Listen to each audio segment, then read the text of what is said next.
자연 세계를 봅니다. 개구리는 숲풀에 들어가면 그 자연적인 보호색으로 숲풀과 비슷한 색깔로 바뀝니다. 그래서 보호를 받죠. 어떤 벌레는 나뭇잎 모양으로 가지에 붙어 있어서 저게 나뭇가지인지 벌레인지 모를 때가 있습니다. 곰은 자기를 방어할 수 있는 특히 아주 가장 힘이 있는 다리의 힘을 갖고 있습니다. 한 번 치면 날아가죠. 호랑이와 사자는 빠른 속도를 갖고 있고 아주 강한 이빨을 갖고 있습니다. 뿐만 아니라 가장 작고 약한 개미들은 집단 생활을 하면서 자신을 보호합니다. 다 나름의 무장의 방법이 있습니다. 그러나 인간은 스스로 무장할 수 없습니다. 총칼을 만들어 그렇게 무장한다? 그건 하나 뭔가 붙잡고 있는 거죠. 그러나 내 몸 스스로 나는 주먹을 의지한다? 글쎄요, 주먹 가지고 호랑이와 싸울 수 있을까요? 하나님께서 특별하고도 존귀한 작품으로 만드신 인간이 어찌 이렇게 연약한 모습으로 이 세상에 태어나게 됐는가? 이는 하나님이 사람을 만드실 때 너희는 내가 입히는 갑옷으로 무장하리라, 내가 입히는 갑옷으로 무장하리라 하는 하나님의 특별한 은혜가 있기 때문입니다. 하나님이 하나님의 옷으로 입혀서 무장하지 않으시면 인간이 이 세상에서 살아남지 못하기 때문입니다. 우리는 동물의 세계에서 찾아볼 수 없는 전쟁터에 살고 있습니다. 눈에 쉽게 보이지 않는 영적인 치열한 전쟁터입니다. 존 버년, 그가 감옥에 있을 때 남긴 유명한 책 철로 역정이 있잖아요. 그 철로 역정에 등장하는 전도자가 말합니다. 여러분은 아직 마귀의 사정권 안에 있습니다 하고 알려주는 거예요. 여러분 아직 벗어난 게 아닙니다. 마귀의 사정권 안에 있습니다. 그렇습니다. 미사일에도 사정권이 있듯이 사람은 마귀의 사정권 안에 살고 있습니다. 우리가 구원을 받고 영생을 얻은 자가 되는 신분의 변화는 단번에 이루어집니다. 나는 이제 예수님의 자녀다. 단번에 이루어집니다. 하지만 이 세상에서 새로운 신분, 그리스도인으로 살아가는 데는 휴전 없는 영적 전쟁을 치르게 됩니다. 휴전이 없어요. 휴전 없는 영적 전쟁. 그렇다면 이러한 영적 전쟁에서 악한 마귀 사탄을 물리치고 이기는 자는 누구입니까? 오늘 우리에게 주시는 하나님의 말씀입니다. 첫째로, 이기는 자는 세상을 이기는 힘이 어디서 오는지를 아는 사람. 과연 세상을 이기는 힘이 어디에서 오는 것일까? 이걸 아는 사람. 10절에 답이 있죠. 자, 10절 다 같이 읽을까요? 끝으로 너희가 주 안에서와 그 힘의 능력으로 강건하여지고, 주 안에서 주께서 주시는 그 힘의 능력으로 강건함을 입는다. 힘이 어디서 오는가? 오직 주님께로부터 온다. 주님이 주시는 힘으로 산다. 내 힘으로 사는 게 아니다. 솔로몬 왕을 보세요. 당대의 전투력 아주 막강했죠. 그래서 열왕기상 4장에 보면 솔로몬의 병거의 말 외양간의 수만 4만이요 마병이 12,000명이며, 또한 솔로몬의 지혜는 뛰어났죠. 각 나라에서 수많은 사람들이 와서 그의 강의를 들었습니다. 사람들이 솔로몬의 지혜를 들으러 왔으니 이는 그의 지혜의 소문을 들은 천하 모든 왕들이 보낸 자들이더라. 가서 배우고 와라 하고 사절단을 보내고, 그 정도로. 그런데 솔로몬이 더욱 크게 깨달은 것은 바로 잠언서에 나옵니다. 잠언 21장 30절, 지혜로도 못하고 명철로도 못하고 모략으로도 여호와를 당하지 못하느니라. 싸울 날을 위하여 마병을 예비하거니와 이김은 누구께 있느니라? 여호와께 있느니라. 이김은 여호와께 있느니라. 내게 이김을 알게 하시는 이는 누구신가요? 내게 찾아오시는 여호와 하나님이십니다. 여기서 더욱 깊이 알게 되는 것은 내가 이기는 것이 아니라, 내가 이겨야 되겠다, 내가 이기는 것이 아니라 내 안에서 누가 이기는 거예요? 주님이 이기는 것이다. 내 안에서 주님이 이기는 것이다. 바울의 고백으로 표현하면 이제는 내가 사는 것이 아니다, 오직 내 안에 그리스도께서 사시는 것이다. 곧 하나님이 나를 이기시고 내 안에 계신 주님이 세상을 이기시는 것입니다. 자, 두 번째, 이기는 자는 주께서 만들어 주신 전신갑주를 입는 자입니다. 11절이죠. 마귀의 간계를 능히 대적하기 위하여 하나님의 전신갑주를 입으라. 주 예수께서는 이 전신갑주를 내어주시기 위해서 십자가에서 벗김을 당하셨습니다. 이는 전쟁터에서 입어야 할 전투복을 우리에게 만들어 주신 것입니다. 그래서 14절부터 19절까지 읽지는 않았는데 거기 전신갑주의 내용이 상세하게 기록되어 있습니다. 그 중에서도 세 가지만 기억을 해보자. 하나는 대속의 주께서 만들어 주신 믿음입니다. 믿음의 갑주. 그래서 믿음의 방패를 들어라. 방패는 맞기도 하지만 방패로 때려서 넘어뜨리기도 합니다. 사탄의 간교함과 막강한 힘을 막아낼 수 있는 것은 바로 주께서 주신 믿음입니다. 믿음은 주께서 나의 주가 되셔서 주께서 이루신다는 것에 동의하는 것입니다. 동의하는 것. 주께서 하신다. 여러분, 세상을 이기는 자가 누구라고요?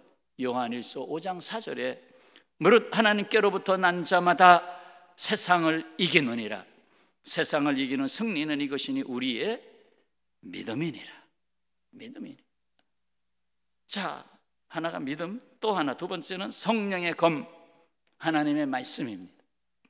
17절이죠. 성령의 검, 곧 하나님의 말씀을 가지라. 이 세상에는 악한 자의 손에 들려있는 검이 많습니다. 그래서 다른 사람의 피를 흘리게 합니다. 하지만 우리에게는 성령의 검, 하나님의 말씀이 있습니다. 우리는 인간의 지식이 아닌 성령의 감동으로 일러주시는 말씀으로 사탄의 공격을 막아내고 물리칠 수 있습니다.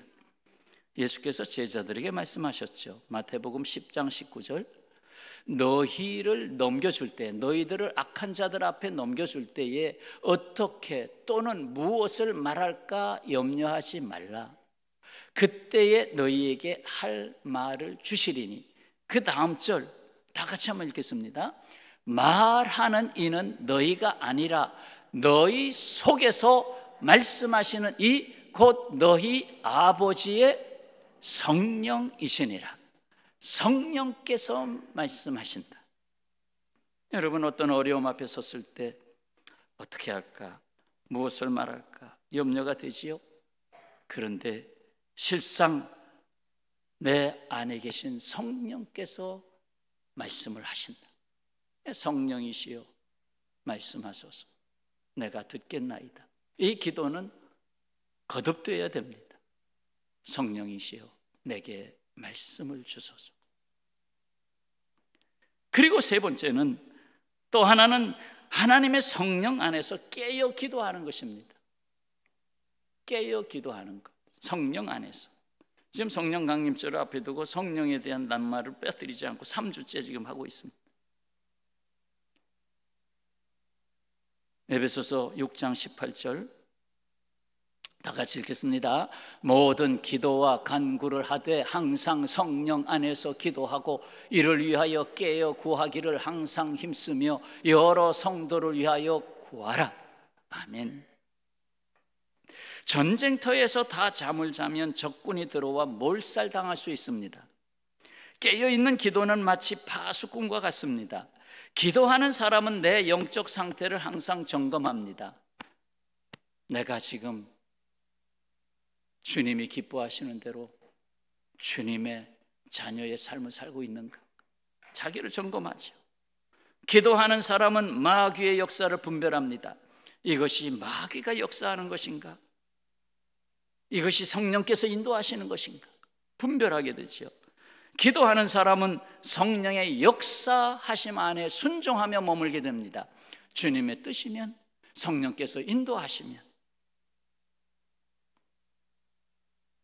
그리고 성령께서는 기도하는 사람을 바르게 인도하십니다. 기도는 상황을 바꾸기 위한 것이 아니라 그 상황을 바로 보고 있는 나를 바꾸기 위한 것입니다. 나를 바꿔주시는 것입니다. 영적 전쟁터에서 꼭 필요한 세 가지 전투복 거듭 기억하시기 바랍니다. 주님이 주신 믿음, 성령의 검, 하나님의 말씀, 그리고 깨어있는 기도죠. 자, 지금까지 크게 두 가지를 말씀드렸어요. 이기는 자가 누구라고요? 이기는 자는 세상에 이기는 힘이 누구에게서 오느냐? 또 이기는 자는 주께서 만들어주신 전신갑주, 특히 그 중에서도 세 가지를 입어라. 그러면 세 번째, 이기는 자는 전쟁 상대자가 누구인지 알고 싸우는 것입니다. 12절 말씀이죠. 우리의 씨름은 혈과 육을 상대하는 것이 아니요 통치자들과 권세들과 이 어둠의 세상 주관자들과 하늘에 있는 악의 영들을 상대함이라. 이 말씀을 현대어 성경으로 한번 옮겨볼게요. 현대어 성경 한번 같이 읽을까요? 우리가 싸워야 할 적들은 살과 피를 가진 인간이 아니라 육체가 없는 자들입니다. 다시 말해서 그들은 눈에는 보이지 않는 세상의 악한 지배자들과 강력한 존재와 이 세상을 지배하는 어둠의 왕들과 영적 세계에 있는 무수한 악령들입니다. 보이지 않는 권세, 세상 주관자, 공중 권세를 잡은 자. 한마디로 하나님 나라의 다스림, 곧 하나님의 주권을 대적하는 인간의 교만과 탐욕, 그리고 세상 풍조를 따르고 하나님께 불순종하는 틈을 타고 들어온 악한 영, 마귀의 역사입니다. 그 사람이 미운 것이 아니라 그 사람의 틈을 보고 저 사람 탐욕이 있다, 저 사람 불순종의 역이 있다, 들어가자, 내가 들어가면 좋은 거처가 되겠다, 들어와서 그 사람을 통해서 일하는 것입니다. 무서운 거지요. 요한계시록 12장 9절에서 마귀의 정체를 분명하게 말씀합니다. 12장 9절에 큰 용이 내쫓기니 옛 뱀, 곧 마귀라고도 하고 사탄이라고도 하며 온 천하를 꿰는 자라. 얼마나 말을 잘하는지, 꿰는 자라. 그가 땅으로 내쫓기니 그의 사자들도 그와 함께 내쫓기니라. 그의 사자들, 결국 천사들 중에 무리죠. 그래서 마귀 대장이 있고 타락한 천사들, 귀신들이 있는 것입니다. 마귀와 귀신이 역사하는 것입니다. 사람이 죽어서 귀신이 안 된다고 제가 여러 번 말했습니다. 사람이 죽으면 이 땅에 남아있을 수 없어요. 영혼도 남아있을 수 없어요. 오직 귀신이 남아있는데 그 사람의 삶에 들어가 있던 귀신이 그 사람의 이름과 그 사람의 목소리를 빈장해서 얘야 하고 나타나는 것입니다. 그러니까 귀신을 물리쳐야 되는, 그 사람을 물리치는 게 아니라 마귀의 꼬무레기들을 물리쳐야 되는 거예요. 에베소서 2장 2절을 또 주목하게 되는데, 그때의 너희는 그 가운데서 행하여 이 세상 풍조를 따르고 이 세상 유행을 따르고 공중의 권세 잡은 자를 따랐으니, 곧 마귀를 따랐으니, 곧 지금의 불순종의 아들들 가운데서 역사하는 영이라. 하나님께 순종하지 않으면 다 불순종이죠. 거기에 들어와서 집을 짓는다. 이러한 원수 마귀의 간교한 공격은 예고가 없습니다. 예고편이 없습니다. 그러므로 항상 깨어있어 기도하는 삶이 되라는 것입니다. 베드로전서 5장 8절의 말씀 함께 읽겠습니다. 근신하라, 깨어라, 너희 마귀 대적 마귀가 우는 사자같이 두루다니며 삼킬 자를 찾나니. 베드로전서 5장 8절, 5장 8절. 예수께서 제자들에게 당부하셨습니다. 시험에 들지 않게 깨어 기도하라. 마음에는 원이로되 육신이 약하도다. 결국 육신을 따라가지 않느냐. 내가 문제를 만들어내는 것이 아니라 나를 통해서 사탄이 역사하고 있다는 것을 늘 분별해야 합니다. 내 안에 들어오는 마귀의 역사, 귀신의 역사가 있는지 늘 깨어 기도하며 분별하며 물리쳐야 되는 것입니다. 내 힘으로 이길 수 없는 악의 역사, 세력이 항상 존재합니다. 항상 좀 쉴 틈을 안 줘요. 내 힘과 능력으로 모든 것을 감당할 수 있다면 하나님 앞에 나아가 기도할 필요도 없겠지요. 하나님의 백성은 이 땅에서 사는 동안 끊임없이 영적 대결의 현장에 놓여 있습니다. 이 영적 대결의 현장에서 지면 죽는 겁니다. 우리의 씨름은 종류가 다릅니다. 혈육을 상대로 하는 것이 아닙니다. 영적인 대결입니다. 오직 성령을 힘입어 물리치는 것입니다. 예수께서 말씀하십니다. 마태복음 12장 28절, 그러나 내가 하나님의 성령을 힘입어 귀신을 쫓아내는 것이면 하나님의 나라가 이미 너희에게 임하였느니라. 아멘. 성령을 힘입어 귀신을 쫓아낸다. 이스라엘 백성이 계속해서 실패한 원인은 영적 불감증 때문입니다. 하나님은 이스라엘에게 그랬듯이 지금도 이 세상에 수없는 경고 메시지를 보내시고 계십니다. 기도하지 않는 것은 지금 내가 처한 삶의 현장이 얼마나 심각하고 치열한 영적 전쟁터인지 그 실상을 깨닫지 못하기 때문입니다. 뭐 잘 돌아가나 보다, 뭐 먹고 살 수 있으니까 잘 돌아가나 보다. 찰스 스폴전 목사는 이렇게 말했습니다.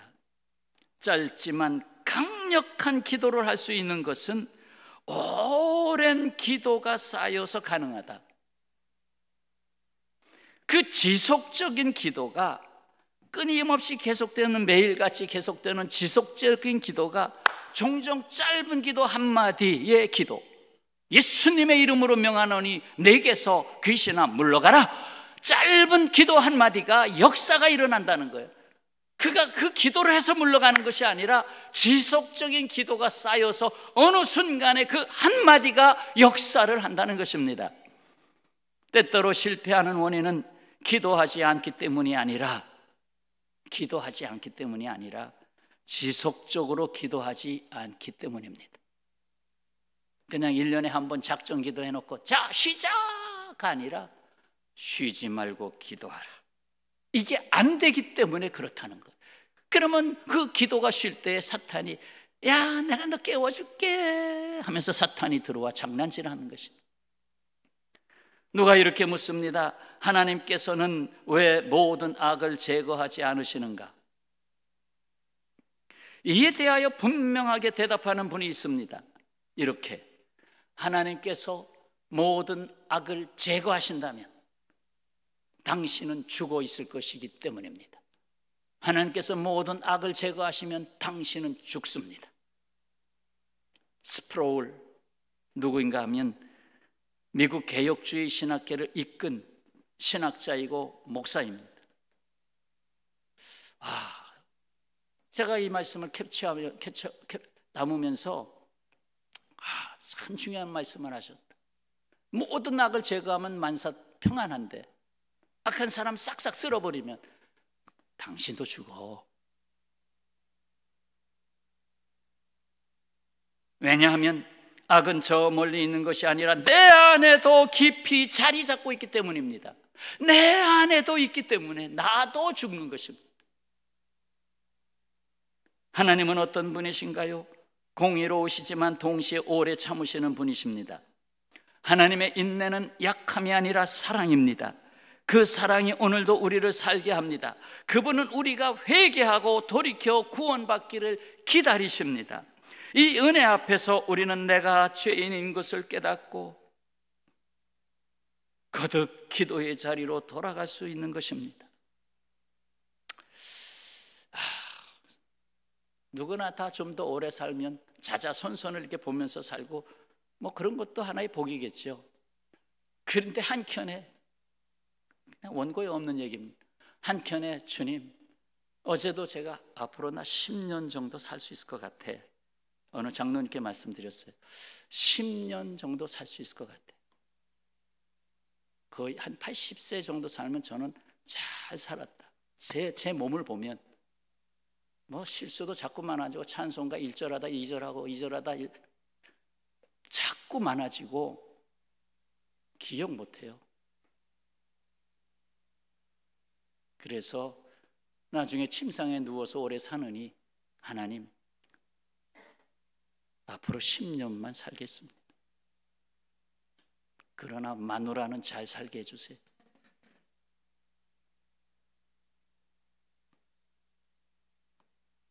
그러면서 제가 지금 생각하는 거예요. 10년만 살면 죄를 10년만 짓는데 20년을 살면 20년간 죄를 지으니 나 더 죄 짓지 않게 10년만 살게 해 주옵소서. 더 죄 안 지으려고.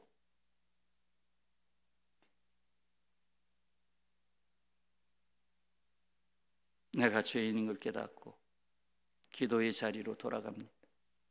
그렇습니다. 기도하는 삶은 하나님의 사랑에 대한 지속적인 고백이 아닐 수 없습니다. 끝으로 이기는 자는 지금이 어느 때인지 아는 자입니다. 종교개혁자 깔뱅은 하나님이 창조하신 세계를 가리켜 하나님의 영광을 상영하는 극장이다. 제가 화초를 좋아하는 이유는 하나님의 창조물이기 때문에, 거기에 하나님의 아름다움과 지혜가 다 담겨있기 때문에 사람은 거짓말을 하지만 화초는 거짓말하지 않습니다. 물고기도 거짓말하지 않습니다. 그래서 제가 물고기 기르는 거 좋아하고 화초 기르는 거 좋아해요. 그리고 자연 사진을 찍어도 인물 사진은 잘 안 찍어요. 전부 자연 사진. 요쪽에 이파리 집어넣고 하늘 집어넣고 거의 자연 사진. 가끔 가다 나를 집어넣어서 찍는데 영 아니야. 하나님의 영광을 상영하는 극장이 하나님이 창조하신 세상이다. 극장에 살고 있어. 그러나 이러한 극장이 문 닫을 시간이 점점 다가오고 있습니다. 하나님의 영광을 인간이 대부분 망가뜨렸기 때문입니다. 그리고 그 영화 필름을 사람이 원하는 대로 잘라내고 붙이고 편집을 했기 때문입니다. 사람이 편집을 했기 때문에 노아의 홍수 심판이 있기 직전과 같은 악한 때가 아닐 수가 없습니다. 하는 수 없이 하나님은 별도의 소극장을 열어서 상영을 하십니다. 바로 교회입니다. 그래서 에베소서 1장 23절 다 같이요. 교회는 그의 몸이니 만물 안에서 만물을 충만케 하시는 이의 충만함이니라. 아멘. 교회의 정체성입니다. 그렇습니다. 하나님은 이 세상에 성령의 군대 주님의 교회를 세우셨습니다. 하나님의 백성된 여러분, 지금이 어느 때입니까? 천국과 지옥의 갈림길에 서 있습니다. 실로 치열한 영적 전쟁터입니다. 머지않아 큰 전쟁을 마치고 주님께서 다시 오십니다. 요한계시록 3장 11절 내가 속히 오리니 내가 가진 것을 네가 가진 것을 굳게 잡아 아무도 네 면류관을 빼앗지 못하게 하라. 마귀는 수많은 사람을 괴롭혔지만 막상 마귀 곧 사탄이 당할 괴로움을 피할 수가 없습니다. 요한계시록 20장 10절 또 그들을 미혹하는 마귀가 불과 유황못에 던져지니 거기는 그 짐승과 거짓 선지자도 있어. 해외에 우리 한국에서 전도해서 이렇게 일어난 제가 자세히 읽지 못하지만 한 5만 명의 기독교인인데 신천지가 15,000명이래. 얼마나 이단이 많이 일어나는지 몰라. 짐승과 거짓 선지자도 있어 세세토록 밤낮 괴로움을 받으리라. 밤낮 괴로움을 받으리라. 하지만 아직은 하나님의 구원의 역사를 이루는 수레바퀴가 멈추지 않았습니다. 보세요, 이 세상 역사가 인간의 생각대로 좌지우지 되는 것 같아도 결국에는 하나님께서 택하신 한 사람, 하나님께서 택하신 교회, 하나님께서 택하신 나라를 통하여 세상을 구원하시는 하나님의 역사는 멈추지 않습니다. 성도 여러분, 지금은 믿음의 방패를 내려놓을 시간이 아닙니다. 성령의 검을 칼집에 꽂을 시간이 아닙니다. 깨어 기도하기를 멈출 시간이 아닙니다. 우리는 하나님의 시간표를 사용하고 있습니다. 나의 시작과 끝, 알파와 오메가는 오직 주님이십니다. 내 시간이 아닙니다. 더욱이 보이는 시간이 있고 보이지 않는 시간이 있습니다. 사과를 손에 하나 들고 쳐다보세요. 그러면 사과의 겉모양만 보입니다. 그 속은 보이지 않습니다. 하지만 보이는 것은 보이지 않는 것의 일부가 드러난 것에 불과합니다. 그러나 보이는 것은 보이지 않는 것 때문에 존재합니다. 그러므로 보이지 않는 세계는 보이는 세계를 다스립니다. 영적인 것이 육적인 것을 다스리는 것입니다. 역사를 보는 눈엔 두 가지가 있음을 어느 정도 알고 계시죠? 이 세상의 역사를 사람의 육신의 눈으로 보는 역사를 뭐라고 했어요? 크로노스. 영적인 안목으로 보는 역사, 곧 하나님이 개입하시는 역사, 하나님이 간섭하시는 역사를 뭐라고 했습니까? 카이로스. 우리에게는 크로노스의 역사에서 하나님이 다스리는 카이로스의 역사를 보는 믿음의 눈이 있습니다. 이에 우리는 카이로스의 뿌리를 내리고 크로노스의 시간을 살아야 합니다. 카이로스의 뿌리를 내리고 오늘이라는 크로노스의 역사를 이루어가야 된다. 평화의 가족 여러분, 우리는 종종 쉼표를 찍어야 할 때가 있습니다. 그러나 마침표는 내가 찍을 수 없습니다. 시작과 끝, 알파와 오메가는 오직 주님이시기 때문에. 그리고 어느 날 우리는 이 영적 전쟁터에서 싸움을 마치고 하나님 아버지의 품으로 귀환할 것입니다. 세상의 죽음은 끝이 아니라 영원한 시작입니다. 사도 바울의 마지막 편지 디모데후서 4장 7절의 말씀을 적겠습니다. 나는 선한 싸움을 싸우고 나의 달려갈 길을 마치고 믿음을 지켰으니. 기도하겠습니다.